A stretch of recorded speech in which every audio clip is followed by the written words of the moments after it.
ભાઈઓ, બહેનો અને બધા વડીલો, હું પ્રિયા નરેશ સોલંકી આજ આપની સમક્ષ બાબા સાહેબનું જીવનનું એક પ્રસંગ શેર કરવા માંગુ છું.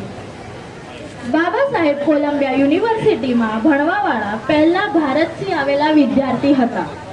તેમને ભણવાનો ખર્ચો વડોદરાના મહારાજ સયાજીરાવ ગાયકવાડે ઉપાડ્યો હતો.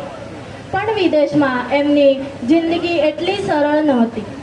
ભણવાનો ખર્ચો અને પુસ્તકોનો ખર્ચો કાઢીને બાબા સાહેબ પાસે ખાવાનો ખર્ચો રહેતો નહોતો.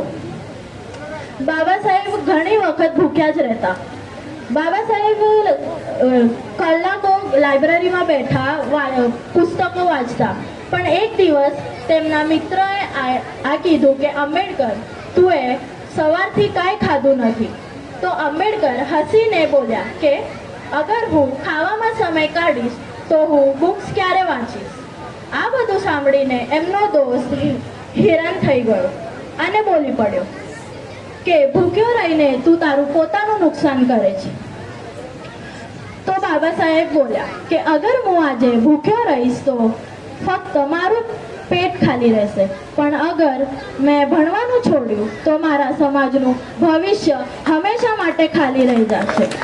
એમની આ વિચારોએ એમને ના કેવળ ભણવામાં અવ્વલ બનાવ્યા, પણ ભવિષ્યમાં લાખો લોકોને બદલવાની તાકાત પણ આપી.